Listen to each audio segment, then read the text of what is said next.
hit the spot. Dot hit the spot.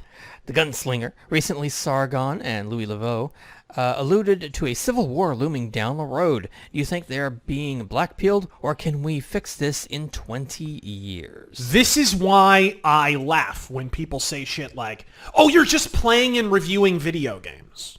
You're not really fighting the culture war. You need to be, the implication being you need to be a political pundit. You need to be obsessed with adult things. You guys need to look up Antonio Gramsci.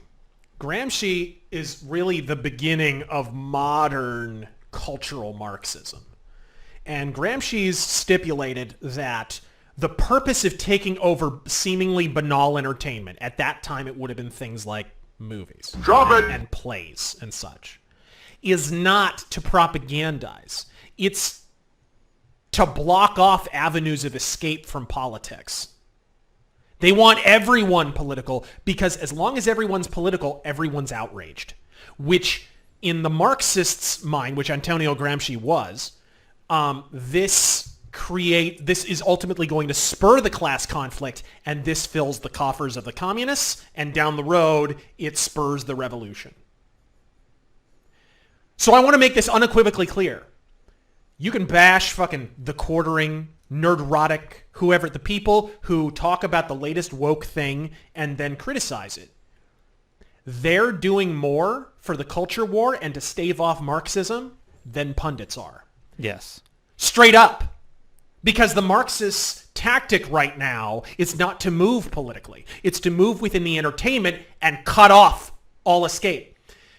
Gramsci wrote that what was happening with entertainment was that we were so comfortable in people in capitalist countries that were affluent. He was specifically talking about America, actually, in this case. No, he was talking about Great Britain, because Gramsci believed that Great Britain, of all the countries on Earth, was primed for a class struggle on paper.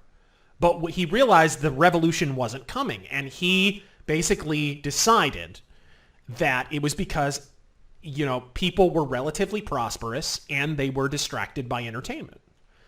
So if you actually cut the Marxists out, if you expose the corruption of the entertainment and expel them from it, you actually create avenues of escape for normal people. You hear people say all the time, man, what happened even like 10 years ago? People just kind of minded their own business on politics and it didn't really matter. And now everyone's all keyed up on it. Well, social media is keeping us perpetually engaged to it. But more than that, the entertainment is having politics injected into it constantly.